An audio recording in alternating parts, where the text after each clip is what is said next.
Well, all right, y'all. All across the USC, Compton, Watts, Bay to LA, Pomona, California, from valley to valley, we represent that killer Cali. So if you keeping it real on your side of your town, you tune in to Gangsta Chronicles. Gangsta Chronicles, we gon' tell you how it goes.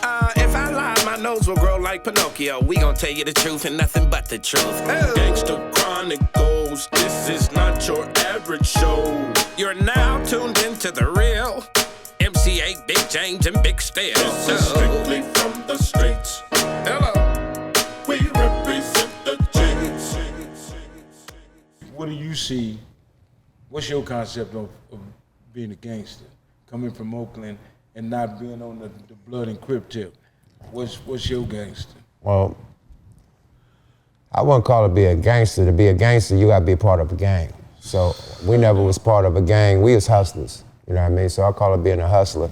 Basically hustling, man, it was started from family, you know what I mean? So it started with families, you know what I mean? Then it went to neighborhoods, you know what I mean? This block had it, that block had it, but it started from families, you know what I mean, period. This family, that family, that family.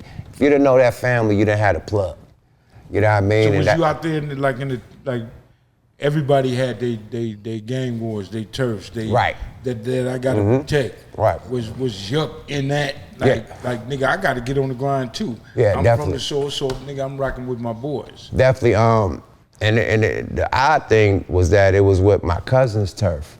So my neighborhood, the Ville, is funkin' with Seminary, which my cousin run that. So it's that going down with family. They gonna spare me, but everybody else gotta go. Right. I'm gonna spare them, but everybody else gotta go.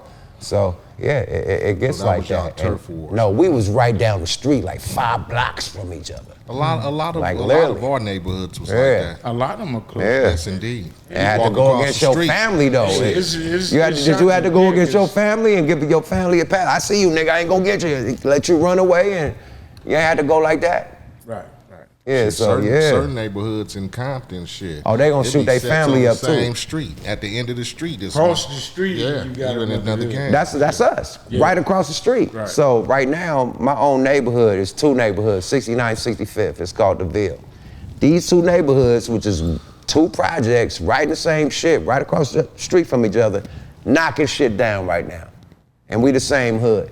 You know what I mean? Now, our hood is so powerful and so big and so dangerous, bruh, that nobody was able to really, I ain't gonna say, it was not too many. I ain't gonna say nobody, not too many.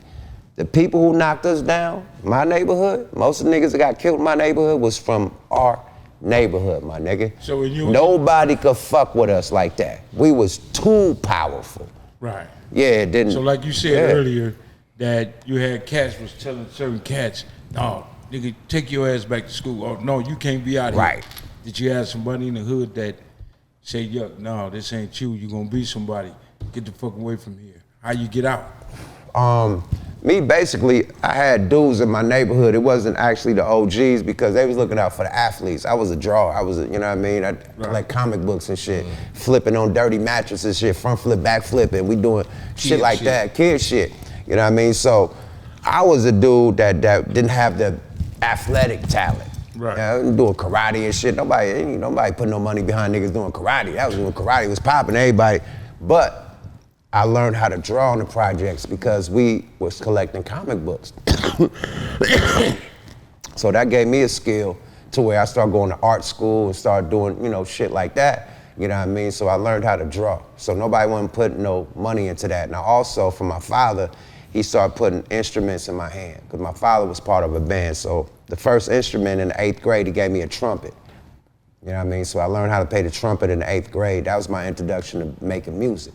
And then by the, not the 8th grade, but the 3rd grade, but by the 4th or 5th grade, I'm playing drums for the band, the marching band. So I'm playing the bass drum and the snare drum.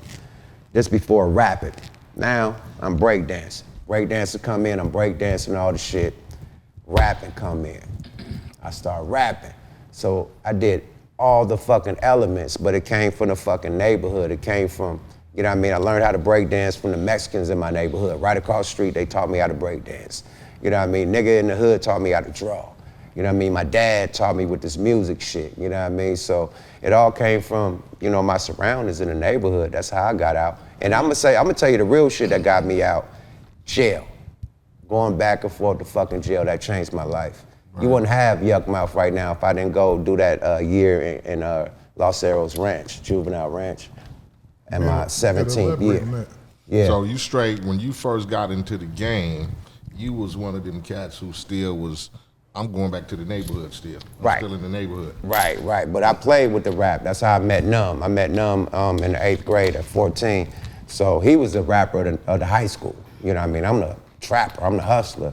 So boom, we start, you know, because he was a badass, you know what I mean? We went to like a little square school by the lake, you know what I mean? So I'm from the projects. This dude stealing his dad gun, bringing it to school. He's stealing scooters and shit, so this is my type of dude, you know what I mean? So we click off quick. So boom, I bring him to the block, we start doing our thing and whatnot. I start going back and forth to jail. He moves to Vegas, you know what I mean?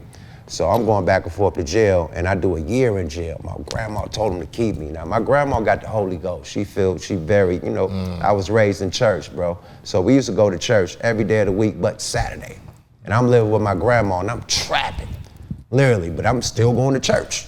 You know what I mean? So boom, I get caught, and my grandma didn't know I was trapping. You know what I mean? I was hiding my dope or whatnot. I go to jail, and I tell her that it was somebody else's dope or whatever. She go in my room and find my stash, find the dope, the guns, everything. So she come to court like, take them. You know what I mean? I was supposed to do 3 days. This is my second case in juvenile. I was so sharp, I wasn't even getting caught. So this is my second case, I was supposed to do 3 days. She told them to keep me, they kept me for a fucking year. Oh, wow. So I was crying, I was fucked up about it, but that changed my life. You wouldn't have this nigga Yuck Mouth right here today.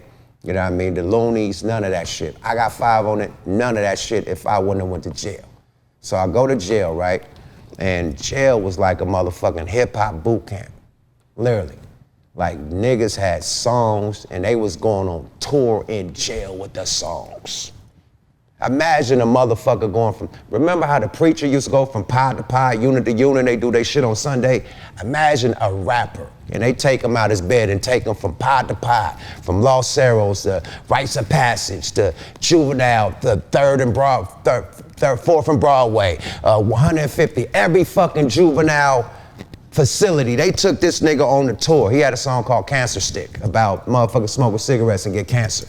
It's a nigga from the Get Low Posse, you know what I mean, named Demo. Now the Get Low Posse is JT the Bigger Figure. He has his shit going down at that time. Now he's the first youngster in the Bay to just have young niggas, you know what I mean? Him, fucking San Quinn, and motherfucking Demo. They was a Get Low players, so this nigga in jail with us.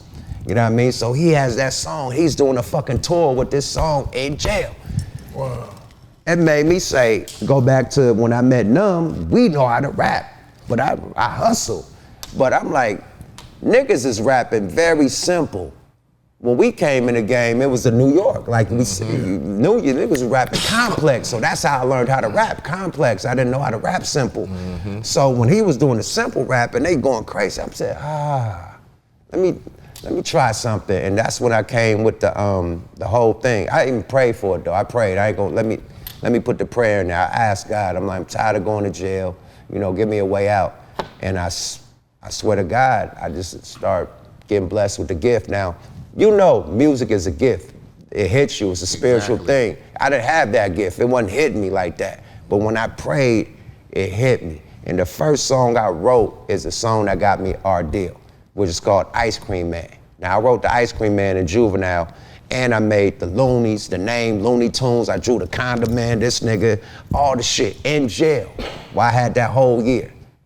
Came out, got Numb. He wasn't even Numb. I named him his name. You Numbskull, I'm Yuck Mouth. We're the Looney Tunes. This is the logo. I have a song called The Ice Cream Man, this, that, and the third. Write your rhyme to it.